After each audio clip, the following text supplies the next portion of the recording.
Let's jump into Apple. Yeah. Apple's, was it Scary Fest? Scary Fast. Scary Fast. October. I'm guessing Halloween themed. My news story, I'm going to have to update that. Yeah. So like it happened. So it's Halloween. Not that it was anything scary about it. Unless, faster performance frightens you.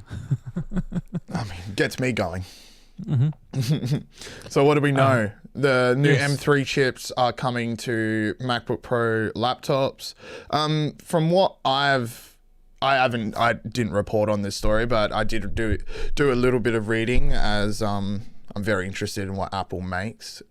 From what I understand, it's not that big of a jump. And I did watch the keynote, and it seemed that they were comparing in Apple fashion the M3 directly to the M1 on purpose, not to the M2. Because I'm thinking, and I don't trust Apple's charts. It's literally just a line or two lines, and then they're like, look at the difference between these two lines. This is 2.5 times faster or whatever it is. I'm not sure of the percentage increase in performance in compared to the M2 versus the M3. But I know that from the M1, and correct me if I'm wrong here, from the M1 to the M3, we're looking at about 25%. Yeah, it might be that. Like, it's always like strange when they like compare things that aren't like specifically gen on gen. Like sometimes we see it in CPU spaces and GPU spaces with companies, and their reasoning might be that because people upgrade every 2 years, or when it comes to PCs, as opposed to every year, or every skip a generation. But the M3 chip, I mean, it still sounds impressive. I mean, it's 3 nanometer, it's cutting edge tech.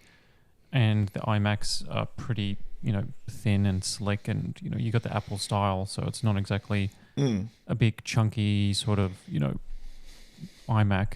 How they're cooling it and stuff like that is obviously going to be a concern.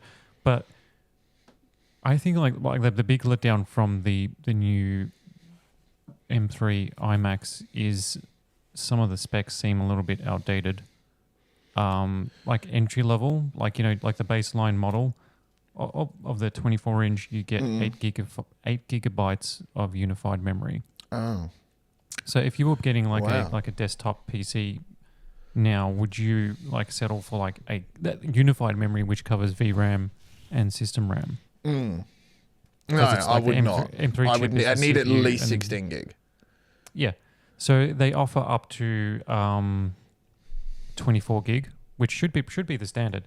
So like the price is $16.99 US for the 24-inch M3 iMac, which gets you their M3 chip with the beefier GPU component. But you only get 8 gigs of unified memory, and to bump that up to 24 gig, you got to spend an extra $400 US. Which is necessary. I'm using 11 gigs of memory right now. Yeah, that's right. Well, that's like apps love, especially like video stuff and like any sort of like creator apps, they love memory. Yeah. And the other thing as well is that $16.99 only gets you 512 gigs of internal storage, which isn't enough. So to bump that up to 2 terabytes is like an extra $600 US. Yeah, this is what I don't understand. Like drives aren't that expensive. Yeah. Apple is just notorious for its and I can recognize it from a business standpoint. Their pricing stack, or like your customization and your configuration, I think it's industry leading in terms of how businesses sell products to consumers. And don't get me wrong, they get dirty with it, and this is getting dirty. In my opinion, like this is a MacBook Pro. The Pro line are professional. They're aimed at professionals. They're aimed at content creators, photographers, people that are dealing with video. Starts at $15.99. Only has 8 gig of RAM. So all of creators that are dealing with, I mean, you're not going to be able to. I would be surprised, and the MacBook would be chunking along if you put 4K footage in there. If you put 4K footage in there and you're playing around in Final Cut and you've got lots of timelines, you got lots of different audio files, angles, like say for this podcast or whatever, like that. Those specs would not be enough to run this podcast, and I edit on Final Cut. This is just dirty. Yeah, like, 'cause I think like the baseline price is actually pretty good. Like, you know, the iMac is a slick like desktop PC, right? Like, you know, for a creator or whatever, like it's like it just sits on your desk, and it's just a monitor with like a keyboard and mouse that just connect to it. It's, you know, minimal, sleek, stylish, powerful. But starting at $16.99, you're like, okay, that's a decent price. And then you look at the MacBook Pro, $15.99 is a decent price for you're getting like pro grade, you know, like slick Apple products here. So like these are like, you know, decent rigs, so to speak.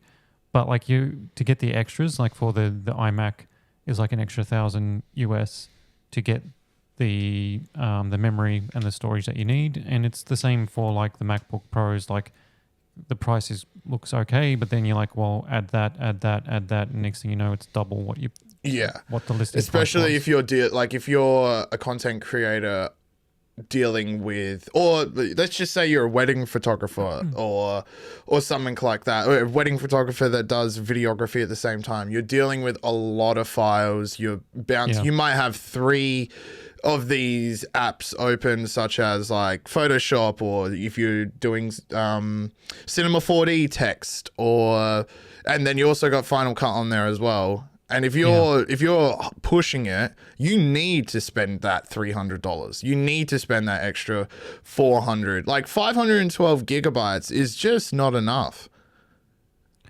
No, especially because like a big chunk of that is like apps and the OS. Right? The OS. Yeah. It's weird that they haven't added like a secondary storage on these things yet. Like you've just got like the unified, like the single one. Like most PCs, right? Like even doesn't matter what it is. Like you have your main drive, right, and then you've got your second SSD for just like straight storage. So you might like, even if you got a 512 for just the OS and apps, fair enough. But then you would have like an extra like 1 terabyte that sits next to it, or 2 terabytes as like expanded storage. I would be shocked if Apple ever allowed its users to be able to put in an SSD without voiding warranty. There would no way you would be able to open this thing. There's no way. You can't even open it.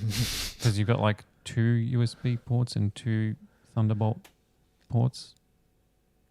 Yeah, I'm not sure of what the connectivity is on them. Yeah. I mean, the display sounds pretty cool. I mean, their Retina displays have always been pretty good. Oh, they're great. Like all of the monitors, they look fantastic. And while I am, Also, don't get me wrong. Yeah, like I would say yes to a new iMac. Oh yeah, to do work definitely. On. Yeah. I've got a Mac Mini here on the M1, and that is, that gets pushed to its max. Like that is the base model Mac Mini M1, and is what I use to edit all of the podcasts on. But when you're editing, and we record our podcast in 1080p, if you've got 3 angles of 1080p, you're almost at 4K. And if you have a display capture on as well, like say if we were capturing your displays, like we have now 4 angles of 1080p. We're now editing at 4K. This thing is like, there's steam coming off of it. Yeah. When I've got that many angles going, it can do it, but the playback starts to chunk. So like if I click play, there'll be a delay, and then it will skip forward to where it should be. It gets messy. With the M3, I can imagine that it'll be able to do 4K, very low. I don't want to say quality, but it should be able to do 4K footage. And it will do it much faster than the M1 will, but I still think you're going to have some like stutter problems. Yeah. Like it'll get through it, but you're going to have some playback issues, especially if you've got that much memory at stock. But the thing is with like that sort of stuff, like the grunt that you need for 4K editing, that's when you kind of need like a GPU, like an NVIDIA GPU or something where it's just like hardware accelerated. The NVENC and all that sort of stuff, like their Adobe hardware acceleration and for video editing and stuff like that just makes things so much easier. Like you can edit 4K like video on a GeForce RTX GPU very easily. Yeah, for sure.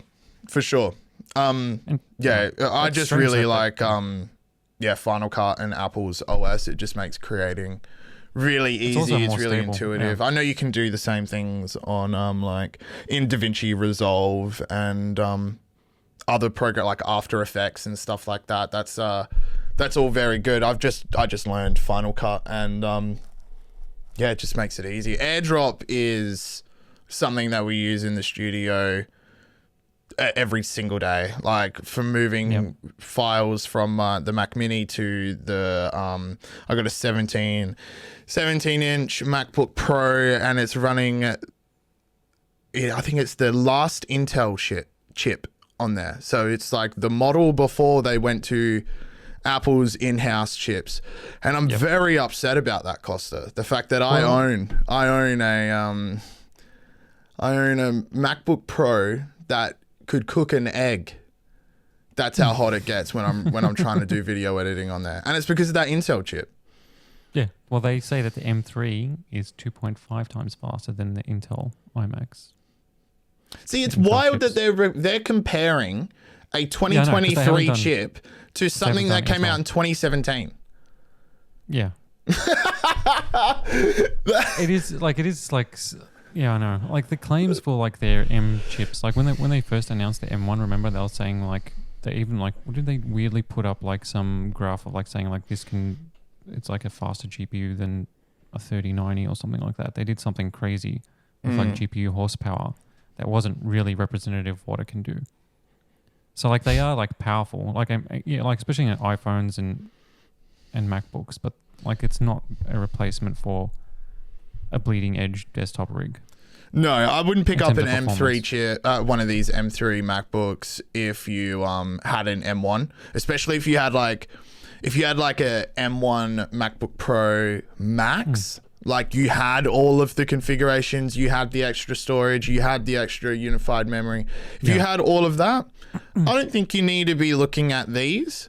Maybe, I don't know. It depends on what you're doing. Like I was saying earlier, like if you're really pushing that with like 4K, maybe even 6K, like you're shooting in really high resolutions, maybe have a look at these. But if you're like myself that has the last Intel MacBook Pro, I would be looking at these now. Because I'm pretty sure that came out in 2017, didn't it? Don't know. I'm not a Maxpert. I like that, Costa. Last Mac with Intel chip. Just want to get this. I'm pretty sure it was 2017 or 2018. When did the M1 come out? The M1 wasn't that long ago. I thought it was like 2021 or something. I'm not sure. M1, MacBook Apple Pro M1 Intel series. Based. Yeah, launched in 2020. So it would have been like 2019 or something like that. Would have been the last Intel. Yeah. Wow. So what? That is 2019, 20, 21, 22, 23. That's 4 years. Imagine if you in your reviews compared the like 5090 to like a GeForce Titan